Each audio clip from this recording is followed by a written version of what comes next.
నమస్కారం చేస్తున్నాను. పెద్దలందరికీ కూడా నమస్కారం తెలియజేస్తున్నానంటే చాలా సంతోషం అండి. ఈరోజు ఇక్కడ ఎంతమంది కొత్త వాళ్ళ మధ్యలో కూర్చునే అవకాశం నాకు కల్పించారు. అది చాలా అదృష్టంగా నేను భావిస్తున్నాను.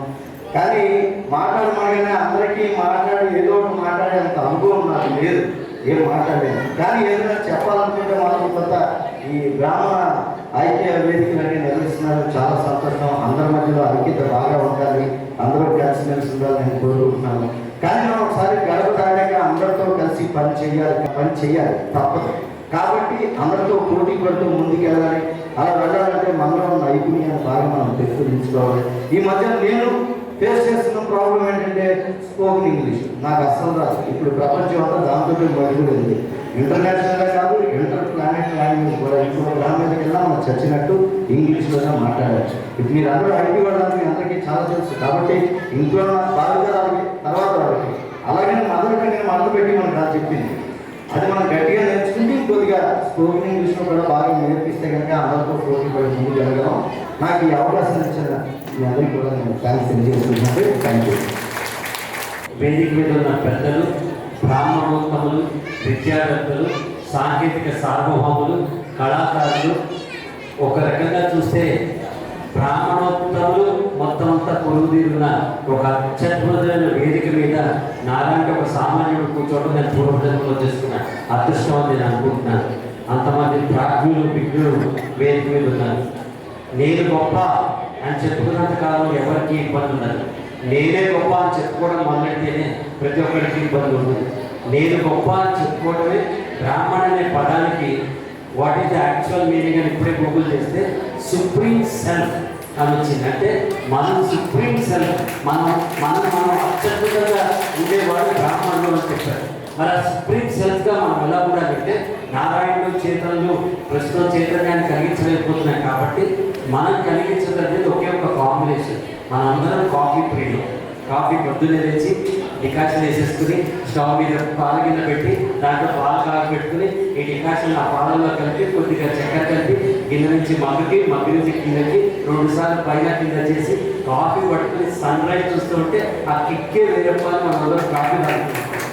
ఆ కాఫీ కావాల్సిన 3 ఇంగ్రీడియంట్స్ ఏంటంటే కాఫీ పౌడర్ లేదా డికాషన్, పాలు, చక్కెర. ఎలా అయితే ఆ 3 కలిపితే మంచి కాఫీ వస్తుందో మన జీవితానికి కూడా ఇందులో 3 ఉన్నాయి. మనం తిరిగి కలుపుకోవాల్సిన మంచి కాంబినేషన్ కోసం చెప్తున్న 3 విషయాలు అవసరం అవుతాయి. ASK, attitude, skill and the knowledge. Unfortunately or fortunately బ్రాహ్మణులందరూ స్కిల్ఫుల్, నాలెడ్జబుల్. బట్ మనం పెంపొందించుకోవాల్సిన ఏకైక లక్షణం మన ప్రవర్తన సరళి, యాటిట్యూడ్. ఆ యాటిట్యూడ్ మనం షేప్ చేసుకుంటేనే ప్రపంచం అంతా మన వైపు తిరిగి చూస్తుంది. అది మన చేతుల్లో ఉంది, ఎవరి చేతుల్లో ఉంది. ఎందుకు చెప్తున్నానంటే ఒకప్పుడు ఎలా ఉండేది, ఇందాక వాళ్ళు మాట్లాడుతూ భార్యాభర్తల మధ్య కూడా రిలేషన్షిప్ తక్కువైనాయి. ఇప్పుడు ప్రస్తుత పరిస్థితుల్లో తీసుకురావాలి అంటున్నారు. బెస్ట్ తెలుసు కదా, భార్య చెప్పినా భర్త అంతేగా బెస్ట్ సొల్యూషన్.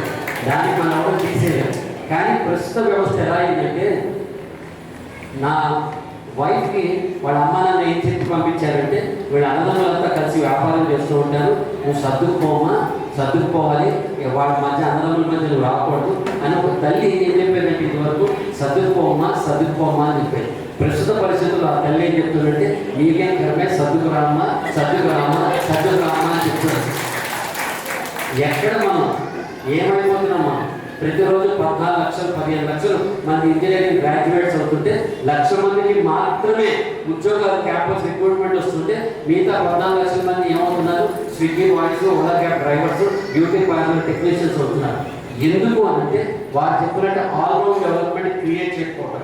నా రిక్వెస్ట్ ఏంటంటే to share the attitude to create. I request బ్రాహ్మణ సంక్షేమ వేదికని ఒక ట్రైనింగ్ సెల్ ఓపెన్ చేయండి. రావాలంటే వాళ్ళు బ్రాహ్మణులైన వాళ్ళు కనీసం 100 మంది ద బెస్ట్ ట్రైనర్స్ ఉన్నారు. ఒక్కరోజు నేను వేదికగా మాట్లాడితే ₹1,00,000 కూడా ఇచ్చేవాడు ఉంటారు. ఉచితంగా వచ్చి మన పిల్లలకి వాళ్ళ కోసం భార్యాభర్తల మధ్య కౌన్సిలింగ్ చేయాలంటే వాళ్ళ కోసం ఎవరైనా డిప్రెస్డ్గా ఉంటే హాయిగా మనతో మాట్లాడమని ఒక ఫోరం ఎస్టాబ్లిష్మెంట్ చేద్దాం. నేను రిక్వెస్ట్ చేసేది ఏంటంటే సంక్షేమం అంటే ఇప్పుడు రైతు బంధువులు ఇచ్చినట్టు మనకి సంక్షేమం ఒక్కలా, మనకు కావాల్సింది ఛానలైజింగ్ ద ఎనర్జీస్. చాలా జరిగింది ఎనర్జీ. అడవిలో ఒక నిప్పు వస్తే అది అడవిని దహించి వేస్తుంది. అదే నిప్పుని ఫర్నెస్లో పెడితే అది ప్లేన్ది పెన్నుని కూడా క్రియేట్ చేస్తుంది. మన పిల్లల భవిష్యత్తుని ఫర్నెస్లో ఉన్న నిప్పులాగా చేయాల్సిన బాధ్యత మన మీద ఉంది.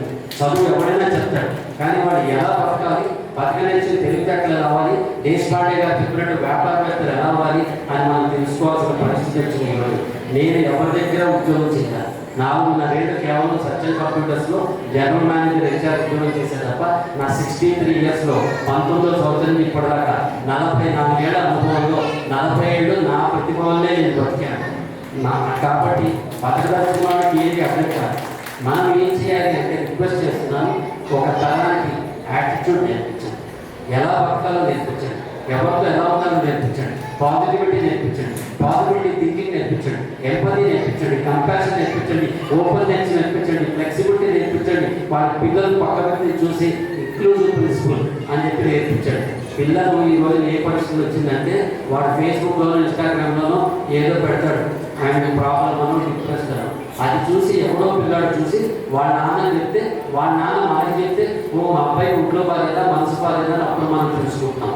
రిక్వెస్ట్ చేస్తాను, దగ్గరగా ఉన్నామా, దగ్గరే ఉన్నామా, దగ్గరే ఉంటాం. దగ్గరగా ఉండి లాభలేదు. ఎవడు వాట్సాప్లో వాడు ఉండి కుడి చేతి చూపుడు వేలు అరిగిపోతుంది. వాట్సాప్లో ఫార్వర్డ్ చేసి చేసి చేసి దాన్ని ఆపండి. ఆ వాట్సాప్ వస్తే అందులో నాకేం పనికి వస్తుందో చూడండి. మనసు విప్పి మాట్లాడండి, పిల్లలతో మాట్లాడండి, ప్రపంచంతో మాట్లాడండి. ఇలాంటి వేదికలని ఆసరాగా తీసుకుని మనం ఒక నిత్యంలాగా వాడుకుని పైకి ఎదగడానికి, మార్పు రావాలంటే పిల్లల నుంచి రావాలి, కొత్త సమాజం రావాలంటే మనమంతా సన్సెట్స్ సన్ రైజెస్ వాళ్ళలో మార్పు తీసుకొచ్చినప్పుడు ఇక్కడ ఉన్న పెద్దవాళ్ళు అందరూ కూడా వీళ్ళందరూ లక్షల మందికి మార్గదర్శకులు, వ్యాపారం చేస్తున్న వాళ్ళు. ఉద్యోగాలు ఎవరికైనా వస్తాయి. ఓ ఉద్యోగంలో వచ్చినప్పుడు మన మనస్థితి ఏంటి, మా ఫస్ట్ ఉద్యోగం రావాలి, సెకండ్ ఇండియాలో రావాలి, థర్డ్ హైదరాబాద్లో రావాలి, ఫోర్త్ కుక్కడపల్లిలో రావాలి, ఫిఫ్త్ మా ఇంటి పక్కన రావాలి, సిక్స్త్ వాడు మధ్యాహ్నం వీలైతే ఇంటికి వచ్చి అవకాశం తినాలి. Provide wings to the kids. పిల్లలకి రెక్కలిచ్చే ప్రయత్నం చేయండి, వాళ్ళందరూ వెళ్తారు. మన సమాజంలో తెలివి ఉంది, అదృష్టం ఉంది, డిసిప్లిన్ ఉంది, అన్నీ ఉన్నాయి. ఫోకస్ మాత్రం లేదు. ఆ ఫోకస్ ప్రాపర్ యాటిట్యూడ్తో వస్తుందని నేను అనుకుంటున్నాను. మీరు రిక్వెస్ట్ చేయండి, ఇనిషియేట్ చేయండి. 150 బ్రాహ్మణులైన ట్రైనర్స్, టాప్ మోస్ట్ ట్రైనర్స్ నేను ప్రోగ్రాం ఏర్పాటు చేస్తాను. ఎక్కడంటే అక్కడ ఆల్ ఓవర్ ఇండియా కావాలన్నా ప్రోగ్రాం ఏర్పాటు చేస్తాను. పిల్లలకి తల్లిదండ్రులకి మార్గదర్శకులుగా మనం అవుతాం. జస్ట్ జీపీఎస్ అయితే ఈ దారిలో కొట్టి జీపీఎస్ షేర్ చేస్తే చాలు, పిల్లలు వెళ్ళే స్థితిలో ఉంటారు. వాళ్ళందరి కోసం మనం వెనక ఉంచాలి. ఐటీ ఇండస్ట్రీ అంటే ఐటీ అంటే ట్రైన్, ఇండివిజువల్లీ ట్రైన్గా ఉంటే చాలు. ఐటీలో కానీ ఎక్కడైనా వస్తుంది జీవితం మొత్తం మీద. ఇటువంటి ఒక మంచి ప్రోగ్రామ్ ఈరోజున ప్రొఫెషనల్స్ అంటే బాధ్యత వహించేవాడు ప్రొఫెషనల్, అహంకారం చూపించేవాడు ప్రొఫెషనల్ కాదు. మోస్ట్ అన్ప్రొఫెషనల్ అంటే సందర్భం అవునో కాదని నేను చెప్తా. ఎంతో గొప్ప గొప్ప యాక్టర్లు ఉంటారు, వాళ్ళు మనకి 4 సినిమాల తర్వాత కనిపించారు. ఎవరైతే 10 మందితో మంచిగా ఉంటారో టాలెంట్ లేకపోయినా కలకాలంగా అనిపిస్తూ ఉంటారు. కాబట్టి మన పిల్లలకి మనం ఇచ్చే పెట్టుబడి, దయచేసి ఎక్కువ మాట్లాడితే క్షమించండి, లాస్ట్ టైం మాట్లాడుతున్నాం, your attitude. Number 2 skill sets మనకు నేర్పించాలి. 100 పుస్తకాలు చదివితే సైకిల్ ఒకటి రాదు, సైకిల్ తొక్కితేనే సైకిల్ ఒకటి వస్తుంది. పిల్లలకి ఎక్స్పోజ్ చేయించాలి, communication skills, anchoring skills, effective public speaking, ఎన్ని రకాలు ఉంటే అన్ని రకాలు వాళ్ళ నుంచి ఆ భావ ప్రకటన తీసుకొచ్చేలాగా మన పిల్లల స్కిల్ సెట్స్ ఎక్స్పోజ్ చేయాలి. థర్డ్ నాలెడ్జ్ అంటే బుకిష్ నాలెడ్జ్ కాదు. వాళ్ళు చెప్పినట్టు 1 1 1 2 2 2 జీవితంలో వాడు 0 0 0 అంతమించి ఏం లేదు అక్కడ. నాలెడ్జ్ అంటే ఏంటంటే ఈ పని ఎందుకు చేస్తున్నాం, చెట్లు నాటమని చెప్తారు విద్యా సంస్థలు. ఎందుకు చెట్లు నాటాలో తెలుసుకోవడం అనేది ఇన్సైట్. ఇన్పుట్స్ కాకుండా ఇన్సైట్స్ ఇచ్చేలాగా మన పిల్లలు తయారు చేయాలంటే వాళ్ళకి ఇవ్వాల్సింది ఒకటి మంచి ట్రైనింగ్ ఇన్స్టిట్యూట్స్ మీరు పెట్టండి. మేమందరం కూడా మీ వెనకాల ఉంటాం, సపోర్ట్ చేస్తాం. పెద్దవాళ్ళందరూ ఉన్నప్పుడు ఏదైనా తప్పుగా మాట్లాడితే క్షమించండి. Thank you very much.